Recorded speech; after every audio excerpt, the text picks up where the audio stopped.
This week on Hacking TV, ESPN numbers continue to plummet. Amazon Prime Video is adding more networks. Donald Trump, the gift that keeps on giving for news networks, is actually starting to be a bit of a problem. And if you love Grumpy Cat like I do, here's a festival you don't want to miss. All that and more on this week's edition of Hacking TV. I'm Steve Rosenbaum. And I'm Bob Garfield, sitting in for Saul Hansel. So, here's what's going to be fun about this episode. Saul is a tremendous technology geek and enjoys throwing around numbers and data. And I suspect that you're just going to be an axe-wielding critic, which I think would be good for the show. Well, I hope you're right. I don't know if I'm going to wield an axe. I do know that I'm not going to wield any data or, insight. But I'll keep my lips moving and make sounds come out. So let's start with ESPN. 6 months ago, they came out with a little bit of bad news. Their numbers were kind of dropping. The entire market kind of fell off a cliff. And I'm going to be honest, it didn't make any damn sense to me. I was like, really?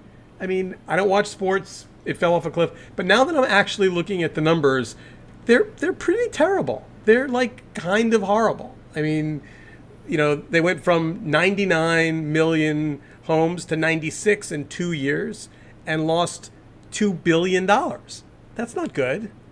No, that isn't good. And also, it's way worse than it sounds, because ESPN is not only the cash cow for Disney, in spite of Pixar and Marvel and its other franchises, it is also the kind of super force that keeps the cable ecosystem going. It generates the fees that keep Disney afloat, but it also creates the incentive for people to spend $100+ a month to get access to the sports that they otherwise would have no access to. And of course, by the same token, also forces people who have no interest in sports to pay through the nose for content that they never, ever look at. But it is very much the glue that keeps the cable ecosystem together, and there are a lot of forces at work to decouple those elements. And if ESPN goes, goodbye Comcast. But here, well, I don't know if Comcast, but we'll get there in a minute. Here's, I guess, what I don't get, though. Like, if you're a New York Yankees fan, Mm-hmm. wouldn't you be able to get the same $10 out of a subscriber just by saying, hey, guess what? We're going to unbundle ESPN, but here are the 3 teams you like, and they all cost $10. Oops, you just spent $30, and, all is good at ABC, no? Well, there's so much to talk about here, Steve. The first thing is that the cable business model doesn't really work. And right now it's very convenient, but people don't like paying through the nose for all this stuff that they don't use, right? Increasingly, they want a la carte service, and now that over-the-top content is available without subscribing to any cable service and just getting it through your broadband, people more than ever want to just pay for what they use. The problem is, the people who are paying for ESPN who don't want it are only paying $6.70 a month, and the people who are paying for ESPN who do want it are only paying $6.70 a month. And as ESPN's subscribers fall and as cable systems suffer, and people start replacing it by directly subscribing to league feeds and so forth, they're going to pay a hell of a lot more than $6.70 a month, which means basically be careful what you wish for, because you may get it. And yes, we are heading for an a la carte future, but for many users, it's not going to be any cheaper than the cable bill. On the other hand, on the contrary, once you start adding up your satellite radio and your Hulu Plus and your Netflix and your Amazon Prime and your sports stuff, you're going to be paying like way more than you're paying to Verizon, Fios, or Comcast, or Time Warner Cable, Rogers or whoever. But I am an unabashed optimist. So let me paint a version of the future, and then you can hack at it and tell me I'm wrong. Once people can pay directly for the channels they want, can't you determine that you're a yoga fan or a pottery lover or an art gallery devotee or an opera fan and pay that same $10 and maybe it doesn't get any cheaper, and maybe in fact it actually gets more expensive, but you actually get what you want, as opposed to these kind of pablum-inducing channels that I think are, focused on mass audience, not on niche. Well, that's, I think, how people think that they will behave as consumers. And as I say, be careful of what you wish for, because when you realize that life isn't only about getting exactly what you think you want, and then you're served only that which you think you want, then you find out that there's a lot of stuff you'd kind of like to have access to that you no longer have access to because you don't want to pay for it specifically. And for all of the complaints in Congress and among consumers about the cable bundling, the fact is it gives us access to discover stuff through serendipity that we may not think we want, but we end up watching lots of anyway. And you don't miss it until you don't got it anymore. And I think in my lifetime, and as you know, I am the oldest living American, we will see a day when people miss the cable companies that I've been spewing bile at for the last 20 years, 30 years. And by the way, I was at a discussion panel thing a couple of weeks ago, and there was a debate about what you even called Amazon Prime, because people don't really pay for it. I mean, they pay for Amazon Prime to get the shipping, and then Bezos, who's a genius, throws the TV in for free. Mm-hmm. So today, as people are busy, swiping their credit cards on Amazon, buying, Christmas gifts and shoes and, shampoo and whatever the hell else they're buying, they're getting Transparent season 2. Yeah, and by the way, we think we're also price sensitive, and I believe in price sensitivity, and I believe there is a certain amount that we will pay for any given subscription, and I believe there's a certain number of subscriptions beyond which we will not get more. Nonetheless, when they raise my Amazon Prime, I'm like, sure, you can have that money. You can have more money, because I get the overnight delivery for 1,000 shipments a year, plus the free entertainment, including Transparent, which is just a fantastic program, just phenomenal, and a whole mess of other stuff. And I just can't write my checks to Jeff Bezos fast enough. More. So I haven't seen it yet, so I have no right to be critical, and I won't be critical, but one has to wonder whether or not the alternate history High Castle show in which the Nazis win the war was a really good strategy. That seems like maybe they could have skipped that one. And then covering all the New York program City, or skipping the marketing in the New York subways. I get that they wanted some controversy, and then they could apologize and rip all the Nazi propaganda out of the subways. But I don't think it caused them any permanent damage. I don't think that, I don't think I'm going to boycott Amazon because of that. But not so smart. Have you seen it, by the way? I've seen neither the show nor have I ridden in any of the cars that had the. Let's explain what we're talking about here. There's this show that imagines what would happen if the Nazis had won the war, and I think it's premised, if I understand it right, on the idea that not that much would have changed. America would have kind of gone off business as usual, except under a fascist dictatorship. And they, in order to promote the show, they outfitted some subway cars in New York with a version of the American flag in this supposed Nazi world. And some people, so fussy, they don't like sitting on Nazi emblems when they cross from Times Square to Grand Central. And the question is was it a good publicity stunt? Yes. Was it tasteful or was it tasteless beyond redemption? Maybe. But the idea for the show, I think, it's quite legitimate. It's a quite reasonable literary exploration, and And I may tune in to see what's happening there. And given that Bezos is such a renowned control freak, one has to assume he signed off on. Like, that isn't something you would have slipped by his desk and not mentioned to him and produced it. Maybe. I don't know. This guy runs practically the solar system. I just Isn't he can't writing imagine every article in the Washington Post now? He's writing the front page every day, right? Yeah, he's writing the front page. I was told today by someone who is in a position to know that he devotes 1 hour to the Washington Post, which he owns, lock, stock, and barrel, 1 hour every 2 weeks. That's how much time he has to devote to one of the most important newspapers on the planet that he paid, $250 million for. So is he signing off on the ad campaigns for one show on his Amazon Prime?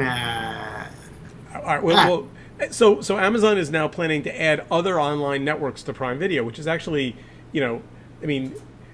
really interesting and potentially changes. I will tell you, I have both Netflix and Amazon Prime, and I try and share my viewing habits equally across both services. But there are some days when I need a fix for British crime drama, and Amazon Prime has a deeper bench. It is interesting. And, this gets back to the point that I was alluding to earlier, which is that at some point our appetite for a la carte content begins to exceed our budgets, right? And we can't get this over-the-top service by subscription and this one and this one and this one, because pretty soon we're paying $300 a month just for the 20 streaming channels that we really like the most. If he rebundles for one flat price on Amazon so that you can a la carte choose not just programs but entire service. No, not a la carte choose them. If you can, by buying one service, Amazon Prime, get 7 or 8 or 12 or 20 of these things, well, all of a sudden you've recreated cable, but you're not getting taxed for every channel that you see as a user. I think that could be a game changer. Now, listen, it was funny to watch the media talk excitedly about Cyber Monday, and I just sat there going, "You're kidding, right?" Because I'm buying cyber crap every day. So Monday, did I spend meaningfully more money on cyber stuff today than I did Sunday or Tuesday? I don't think so. No, you certainly didn't. In fact, Cyber Monday was very, very similar to Cyber Sunday and Cyber Tuesday, and it's not a whole lot different from Cyber 3 weeks from now. It's hype. They're trying to create an event. Retailers obviously have a vested interest in trying to create excitement and generate a lot of sales and build momentum and get a lot of to turn shopping into an event. And God bless them. The I was just writing about this in my column today, Steve. I read it, and are you teeing it up for me? A little bit, yes. Oh, well, that's very thoughtful of you. In fact, that's actually, I can realize now it's the only reason you would have said this. But it's amazing how the intersection of the marketing business and the digital world can so exaggerate certain phenomena and so just flap their lips by saying nothing about things that really matter, like, for example, ad blocking. And if I read one more article from a trade association president that says, we really have to make the user experience more pleasant, like, oh, do we? We really have to do that? Yeah, we have to do that. And we have to alter time and space, and we have to turn ISIS into Care Bears, and everything will be fine. No, you can't generate revenue and simultaneously improve the user experience in this universe as we know it, because CPMs are too low. I'm glad to hear you say that, because every time I read it, I think the same thing, which is like, well, of course, just make ads better, right? Just make ads better. So people pay close attention. Why would you look at an ad online? The only way that an advertiser is going to have me see its ad is by jamming it directly into my cornea, which is what they try to do digitally with all these takeovers and autoplays and rich media and so forth, which is why I and almost everybody else has now deployed an ad blocker, because I don't want to be interrupted trying to get to the content that I want to get to. And, advertising just, for so many reasons, it doesn't work to fund the digital world. There's supply and demand issues that drive the CPMs down ridiculously, and nobody will ever look at an ad on purpose, ever. But at the same time, the you can pay to have ads removed thing seems like just a temporary stopgap at YouTube or at Hulu or wherever, because at the end of the day, the magic word is dual revenue stream, and that's what everyone wants. Yes. Now the question is whether people can be slowly kind of paper trained, right, into paying to get ads taken away, to get used to the idea, to reacclimate themselves to the idea that content has to be paid for somehow. But without, you could do some back of the envelope math and say a network with, X number of commercial pods that are worth X number of dollars generates X number of dollars in a half hour. What would you have to charge a consumer in order to cover the cost of those ads? And it would be a big number. It would be a big number. And, by the way, as I was also writing about today in Media Post, the greatest solution that I've seen that anyone's come up with for the whole chaos that is afflicting the advertising and media businesses is the social distribution, right? If you distribute on, if you're the Washington Post or the New York Times or National Geographic or BuzzFeed or whatever, and you distribute off your own platform directly on Facebook, and your stuff loads really, really fast and it looks really elegant on the mobile screen, and one of the things is they minimize the number of ads and they have great restrictions about how much rich media you can use. The idea to get many, many more shares and many, many more page views. The problem is the CPMs are still too low for that one beautiful ad that shows up on Facebook to compensate you for your investment, your editorial investment. So now Facebook's talking about loosening its restrictions to accept more ad loads and maybe more rich media until Facebook looks like the rest of the internet. The ad blockers are deployed against Facebook, and well, hold on though. That's going to be as long as it's an app and it's native. That's hard to do. Very hard. You don't think that anyone's going to be able to defeat the app with an ad blocking with ad blocking software? The simple answer is no, I actually don't.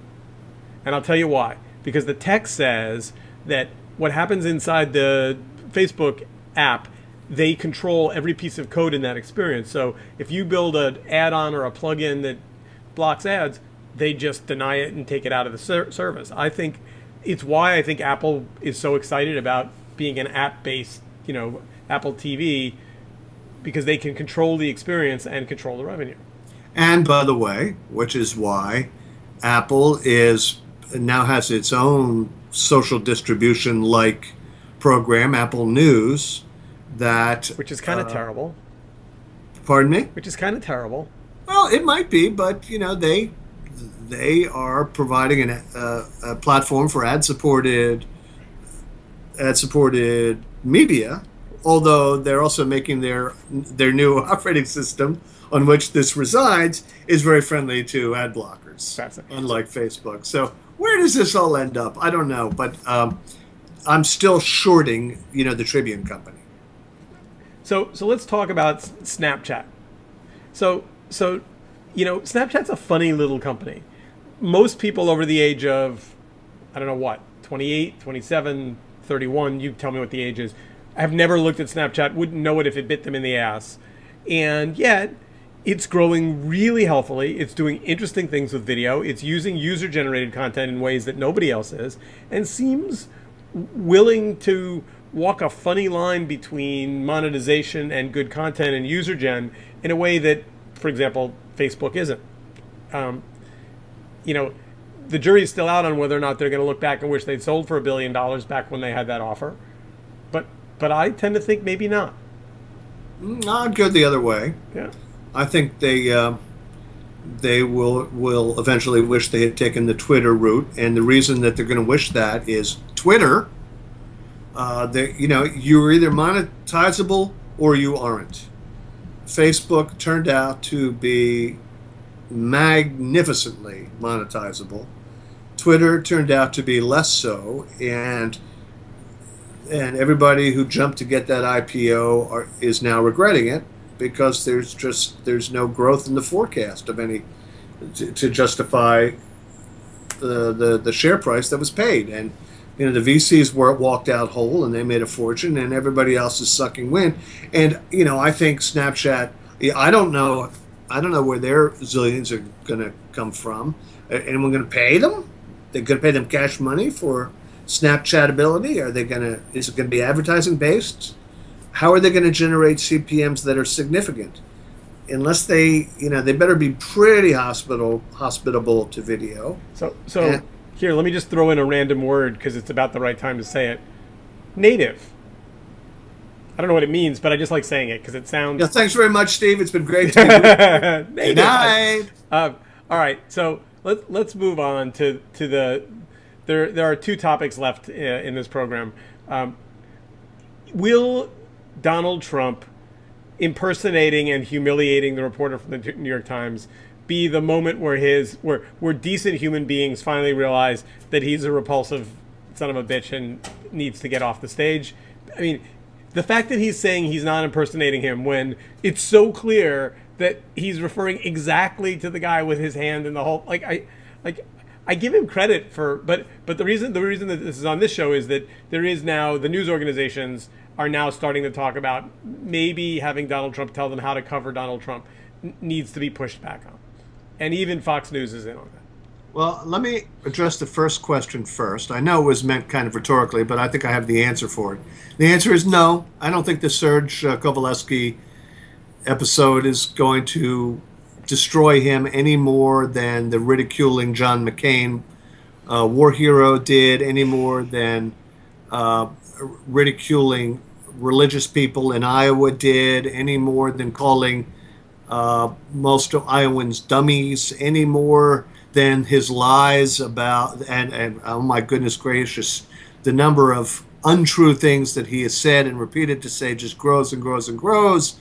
Whether describing the number of immigrants in the United States, whether describing undocumented immigrants, whether describing the level of taxation in the United States. Whether, so you're a fan? Oh, huge fan. Yeah, huge fan. Whether describing this scene of the thousands and thousands of Jersey City Muslims who cheered the fall of the Twin Towers, the list is getting close to endless. None of those has destroyed him in Iowa, where theoretically he would have had no traction whatsoever because he is nothing like them. He is so much what we would imagine that they all hated. So NBC. To understand Donald Trump, let me just finish my big thought, and you can go ahead. Go ahead. To understand Donald Trump and why he continues to have an appeal, no matter what outrageous thing he says, more outrageous than the last thing he said, is that he understands the fears of the voter, and like every demagogue, he seizes on those fears and insecurities and prejudices and hatreds, and by saying them out loud, he gives people permission to validate their own feelings. And he is very liberating for that demographic of America that is really afraid and really angry and really hateful and really xenophobic and really a lot of other things. But at some point, maybe the accumulation of his outrages may bring him down. And I don't think he's going to win a single primary in the end, to tell you the truth. But I don't think necessarily making fun of Serge Kowalewski's physical disability is going to be the thing that does it. No, actually, I don't think it's that as much as the bold-faced lying about it, saying that he never met the man. And NBC did on Sunday, like you could feel the drumbeats of people saying, "All right, enough. Like we're gonna, now you're right. It may not matter. It may only matter to, people that were already not voting for him. But we're going to run out of time, and it's very important that we not end the program without talking about the one subject that I really was most looking forward to engaging with you. I can feel this coming. Yeah, and that is, of course, cats. Oh, goodness gracious. I hope you don't have an image. Yeah, well, there it is. So Oh, this is the cat you're so internet sweet. video. Now, I am sorry to say, I checked, and in fact, Grumpy Cat is not coming to this festival. There's another famous cat coming in Grumpy Cat's place. But maybe you should explain, when you met Grumpy Cat for the first time, was that when you really realized that your career had been eclipsed by an animal? That really, that was the moment when you could no longer compete? Well, let me answer it this way. First of all, the word career, let's start with that. As my wife calls it, my career. But, I was at South by Southwest, and there's 40,000 people or whatever who go there, and some small percentage of them, to them, I'm something of a, they know who I am. I hesitate to say celebrity, but I have a profile out there. And, you begin, when enough people come up to you and say, are you using Bob? You begin to go, whoa. Well, I guess I'm something special. So then we decide to go see, we have a gig. I've got to go do some book talk, right, at what I think is the Mashable tent. And I'm going to be on it, let's say 11 o'clock in the morning. And we get towards the tent and we see people lined up around the block. And I'm like, Steve, blow me down. I mean, I know I have a little bit. You were very happy. Yeah. You were very happy. Like, I can't believe this. I mean, are they listeners to On the Media? Did they read my column? Did they follow my exploits in Lexicon Valley, the linguistics podcast? I don't know how they know me, but wow, this is really cool.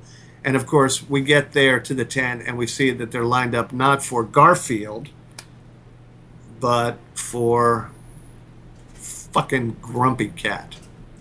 And not as good as your story, but just as a note, when I told my two kids that I had been with you and Grumpy Cat and I didn't take a picture, they just looked at me in that kind of shockingly disappointed way, like when teens, like, really? Like, of all the things you take pictures of, and you miss the only thing we care about, which is Grumpy Cat? I've almost gotten them to forget it, but it was, I think we should do a cat channel. Just a whole channel of cat videos. Well, only if you want to get rich. $9 a month. We are out of time. Thank you for stepping in and bailing out this podcast and our massive audience. And next week, Saul will be back, and you will be back on an outlet that actually reaches hundreds of thousands of people. Steve? Millions. There you go. There you go. Thanks, Bob. Thank See you. everybody. Steve, my pleasure. Saul, you owe me one.